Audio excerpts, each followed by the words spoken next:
Hello, আসসালামু আলাইকুম guys. কেমন আছেন আপনারা? আশা করছি অনেক অনেক ভালো আছেন। আমি অনেক ভালো আছি। সো গাইস, আজকে ঢাকায় গাপ্পি মিক্স গাপ্পি মাছটা পাঠাইতে চলেছি এই পলি ব্যাগ ইউজ করে। সো কিভাবে ডেলিভারি করতে হয় সেটাই আজকে আপনাদেরকে প্রসেসের মাধ্যমে দেখাবো।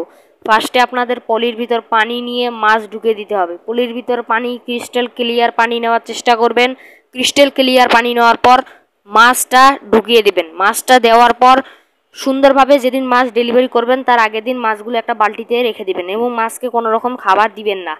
হ্যাঁ, এটা প্রথম দিনের আপনার কাজ হবে এবং আপনার পলিতে ক্রিস্টাল ক্লিয়ার মাছ নিতে হবে, মানে ক্রিস্টাল ক্লিয়ার পানি নিতে হবে এবং মাছগুলো দিয়ে দিতে হবে। মাছগুলো দিয়ে দেওয়ার পর পলি ব্যাগটাকে সুন্দরভাবে, বেশি নাড়াঝাঁকা করা যাবে না।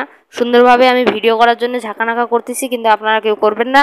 তারপর জাস্ট পলি ব্যাগটা বেঁধে পলি ব্যাগটা সুন্দরভাবে বাঁধতে হবে, কিন্তু সুন্দরভাবে বেঁধে দেওয়ার পর এইসব ছোটো ছোটো ককশিট ব্যবহার করবেন মাছটা ট্রান্সপোর্টের সময়। তাহলে মাছগুলো অনেক সেফলি যাবে। ককশিটের ভেতরে গরমও যেতে পারবে না, ঠান্ডাও যেতে পারবে না। তাই ছোটো ছোটো ককশিট বক্সগুলো ব্যবহার করতে পারেন আপনারা। তারপরে ছোটো বক্সের ভিতরে আমরা মাছটা ঢুকিয়ে দিছি এবং প্যাকিং করে ফেলেছি। দেখতেই পারছেন তার নাম ঠিকানা আছে, তাই এখানে ব্লেয়ার করে দেওয়া হয়েছে। আপনারা যারা মাছ নিতে চান আমাদের হোয়াটসঅ্যাপে নক দিতে পারেন, তাহলে আপনারা মাছ নিতে পারবেন আমাদের কাছে।